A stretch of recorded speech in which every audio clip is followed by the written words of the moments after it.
अस्सलाम वालेकुम। क्या हाल है आप सबका? उम्मीद है सब खैरियत से होंगे। कुछ दिन पहले मैंने इंस्टाग्राम पे पूछा था कि ईद के हवाले से आप और किस किस्म की वीडियोस देखना चाहेंगे। तो बहुत से लोगों ने मुझसे कहा कि मैं कोई इस किस्म की वीडियो बनाऊं जिसमें मैं टिप्स शेयर करूं कि ईद वाले दिन टाइम पे कैसे तैयार हुआ जाए।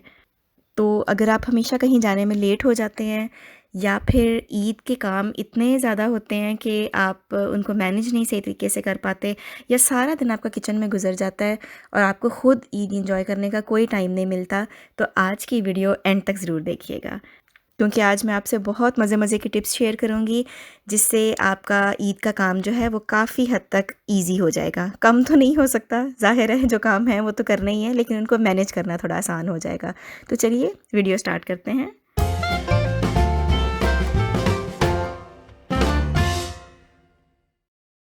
सबसे पहले बात कर लेते हैं ईद वाले दिन टाइम पे तैयार होने की। उसके लिए सबसे पहली टिप तो ये है कि ईद से 2-3 दिन पहले आप अपने और बच्चों के और सब घर वालों के कपड़े जो हैं वो प्रेस करके रख लें।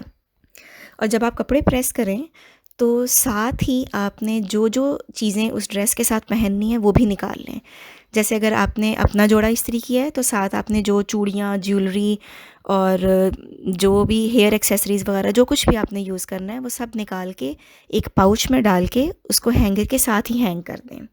इसी तरह आप बच्चों के जो कपड़े हैं वो जब प्रेस करें तो उनकी भी साथ में चूड़ियाँ, ज्वेलरी जो कुछ बच्चों ने पहनना है वो डाल के एक पाउच में उसको हैंगर के साथ हैंग कर दें।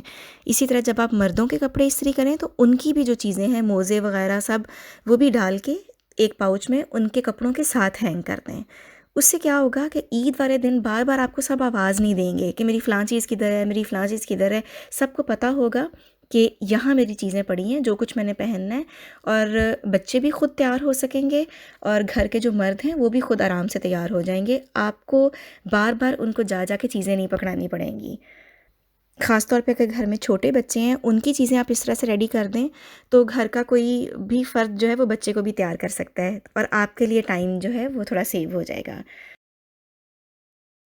दूसरा काम आप ये करें कि सुबह उठकर सबसे पहले आप खुद तैयार हो जाएं। ड्रेस आप ना पहने, पहले सिर्फ अपना मेकअप और हेयर स्टाइल वगैरह जो है वो आप कंप्लीट कर लें, और उसके बाद आपने जो अपने काम करने हैं वो आप साथ साथ अपने काम करते रहें। एंड पे जब आपने जाना है तो उस वक़्त आप ड्रेस चेंज कर लें और ज्वेलरी पहन लें। इससे आपका बहुत सारा टाइम जो है वो बच जाएगा। ख़ास तौर पे जो छोटे बच्चों वाली माएँ हैं, उनके लिए ये टिप बहुत अहम है, क्योंकि आपने ख़ुद भी तैयार होना है और आपने अपने बच्चों को भी तैयार करना है।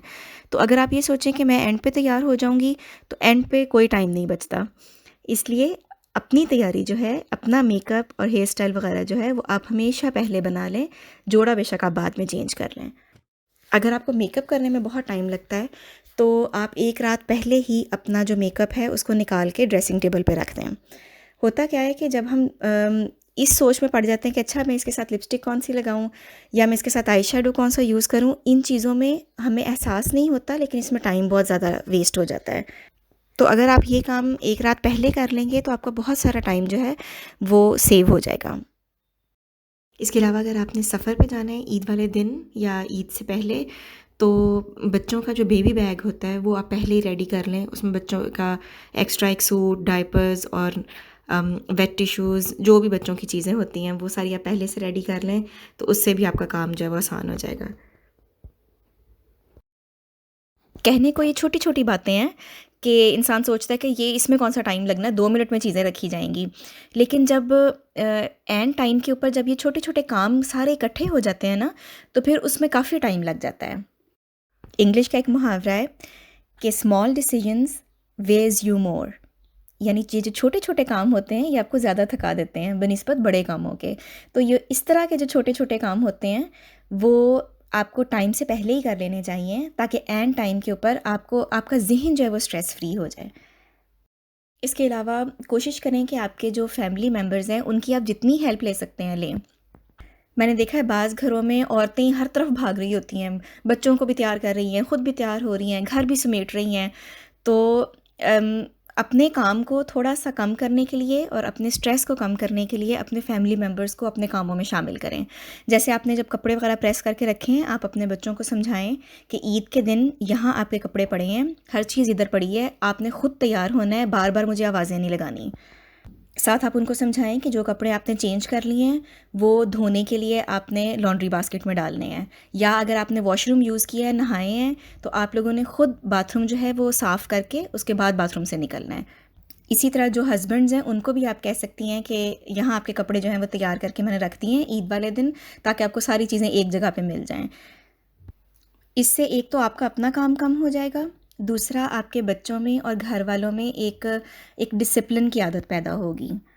इसी तरह सिर्फ तैयार होने में नहीं, और जो दावत जो है अगर आपके घर में, उसके अंदर भी आप बच्चों की ड्यूटी लगा सकते हैं कि आप एक बच्चे की ड्यूटी लगा दें कि जब मेहमान आएंगे तो पानी आपने सर्व करना है, या मेज़ से जो बर्तन उठाने हैं या रखने हैं उसमें बच्चे आपकी हेल्प करें। और इस हवाले से मैं कहूँगी कि बच्चों के साथ अगर बैठ के डिस्कशन की जाए, उनको बताया जाए कि आपके ऊपर ये ज़िम्मेदारी हैं और आपको हेल्प चाहिए, तो मैंने देखा है कि बच्चे बहुत खुशी से हेल्प करते हैं। अच्छा, ये तो हो गई ईद के दिन की तैयारी। अब ईद की तैयारी जो है वो ईद से कुछ दिन पहले ही शुरू हो जाती है। उसमें एक तो आपके घर की तैयारी है सारी, यानी घर की सफाई करनी है, आपने सारी चीज़ें मैनेज करनी है। दूसरा जो है वो आपकी अपनी ज़ाती तैयारी है, जैसे आपने अगर आईब्रोज़ बनानी है, फेशियल करना है, हेयर डाई करना है, जो भी इस तरह के काम हैं। इन सारे कामों में जो काम आपको सबसे ज़्यादा मुश्किल लगता है, होता है ना, जैसे किसी को थ्रेडिंग करना बहुत मुश्किल लगता है, किसी को बाल डाई करना, हालाँकि आधे घंटे का काम है, लेकिन बस जान जाती है इस काम से कि ये काम जो है ना वो आपको स्ट्रेस आउट करता है। जो काम आपको सबसे ज़्यादा स्ट्रेस करता है, उस काम को आप सबसे पहले कर लें। बाज़ दफ़ा इस तरह होता है कि काम हमारे इतने नहीं होते, लेकिन उसका स्ट्रेस हमारे दिमाग पे बहुत ज़्यादा हो जाता है। तो अपना स्ट्रेस कम करने के लिए जो सबसे मुश्किल काम आपको लगता है, चाहे वो कपड़े इस्त्री करना है, चाहे वो अपना फेशियल वगैरह करना है या बाल डाई करने हैं, वो काम आप सबसे पहले कर लें, तो आप देखेंगे कि आपका ज़हन जो है वो बहुत रिलैक्स हो जाएगा। इसके अलावा जो भी आपकी जो सेल्फ़ केयर की जो रूटीन है या जो भी आपने ईद से पहले करना है, वो आप 2 दिन पहले कर लें। आईब्रोज़ वग़ैरह बनवानी है, वो आप 2 दिन पहले बनवा लें। अगर आप चाँद रात को सारे काम रखेंगे अपने, आपने आईब्रोज़ भी बनवानी है, आपने कपड़े भी अपने प्रेस करने हैं, मीठा भी बनाना है, और ज़ाहिर है फिर घर भी फैलता है, अफ़्तारी भी होनी होती है और अगले दिन ईद की तैयारी भी, तो एक ही दिन में इतने सारे काम नहीं हो सकते। इसलिए 2-3 दिन पहले से ही आप अपनी जो ईद की इस किस्म की तैयारी है उसको स्टार्ट कर दें। अच्छा, मैं आपको अपना तरीका बता देती हूँ। मैं ऐसे करती हूँ कि जैसे जब कोई कोई भी दावत हो, कोई भी इस तरह का इवेंट हो, तो मैं घर में टू डू लिस्ट बनाती हूँ अपनी। यानी मुझे कौन-कौन से काम जो हैं वो करने हैं। तो मैं सारे कामों को डिवाइड कर लेती हूँ। जैसे एक दिन मैंने अगर कपड़े प्रेस करने हैं और ज्वेलरी वगैरह निकालनी है, ये सारी चीज़ें तैयार करनी है, तो उससे अगले दिन जो है वो मैं अपनी आईब्रोज़ बनानी और फेशियल वगैरह इस किस्म का काम कर लूँगी, और उससे अगले दिन जो है वो सिर्फ़ कुकिंग का काम करूँगी। तो इस तरह क्या होगा, एक तो मेरे पास सामने लिखा आ जाता है कि कौन-कौन से काम मैंने कर लिए हैं, कौन से करने वाले हैं। और जब टू डू लिस्ट में से कोई काम जब ख़त्म होता है, जब मैं उसको क्रॉस करती हूँ, तो बड़ी खुशी होती है कि अच्छा मेरा अब ये काम हो गया है। इंसान ज़रा थोड़ा-सा स्ट्रेस फ्री फ़ील करता है। तो आप भी अपने कामों को इस तरह से डिवाइड करके और फिर उन सारे कामों को करेंगे, तो आपके काम जो हैं वो आपको इतना स्ट्रेस नहीं होगा उन कामों का।